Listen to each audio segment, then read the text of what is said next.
IT job కోసం try చేస్తున్నారా? Coding tutor లో ట్రైనింగ్ తో పాటు స్టైఫండ్ అండ్ 100% జాబ్ గ్యారంటీ. నవమాసాలు మోసి కని పెంచి పెద్ద చేసిన ఆ తల్లికి ఎంత చేసినా ఆ రుణం తీర్చుకోలేనిది. కానీ కొందరు వ్యక్తులు మాత్రం ఆస్తి పాస్తుల కోసం కన్న తల్లిపైనే దారుణాలకు తెగబడుతున్నారు. అంతెందుకు, తల్లి కన్నా మాకు డబ్బే ముఖ్యమని భావించి హత్యలు చేస్తూ ఘోరానికి ఒడిగడుతున్నారు. అచ్చం ఇలాగే ఓ దుర్మార్గుడు కేవలం మేకల కోసం తన కన్న తల్లిని అతి దారుణంగా హత్య చేశాడు. తాజాగా ఉత్తరప్రదేశ్లో వెలుగు చూసిన ఈ ఘటన స్థానికంగా తీవ్ర కలకలం రేపుతోంది.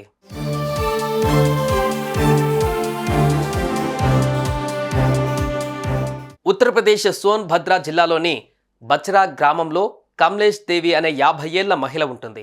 భర్త సత్యనారాయణ 8 ఏళ్ల కిందట చనిపోవడంతో కొడుకు కిషున్ బిహారీ యాదవ్ కోడలితో కలిసి నివాసం ఉంటుంది.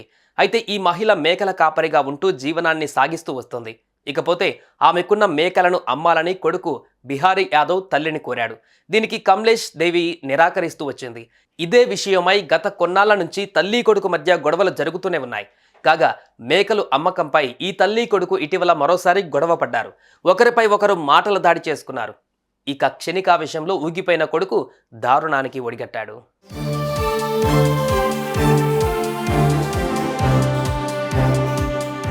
తల్లి కంటే డబ్బులే ఎక్కువని భావించిన కుమారుడు బిహారీ యాదవ్ విచక్షణ కోల్పోయి ఇంట్లో ఉన్న సుత్తితో తల్లిపై పలుమార్లు దాడి చేశాడు. దీంతో తీవ్రంగా గాయపడిన ఆ మహిళ నేల కొరిగి రక్తపు మడుగులో పడి ప్రాణాలు కోల్పోయింది.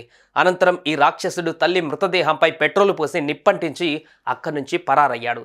ఈ విషయం తెలుసుకున్న మృతురాలి సోదరుడు వెంటనే ఘటనా స్థలానికి చేరుకుని సోదరిని ఆ స్థితిలో చూసి కన్నీరు మున్నీరుగా విలపించారు. ఆ తర్వాత ఆమె కొడుకు చేసిన ఈ దారుణంపై స్థానిక పోలీసులకు ఫిర్యాదు చేశాడు. కేసు నమోదు చేసుకున్న పోలీసులు ఎట్టకేలకు నిందితుడిని అరెస్టు చేశారు. ఇటీవల చోటు చేసుకున్న ఈ ఘటన స్థానికంగా తీవ్ర కలకలంగా మారుతుంది.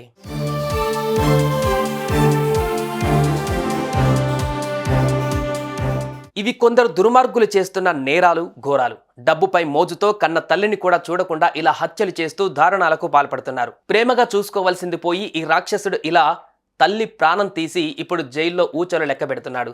ఇలాంటి నీచులకు ఎలాంటి శిక్ష విధించాలి? మీ అభిప్రాయాన్ని కామెంట్ రూపంలో తెలియజేయండి.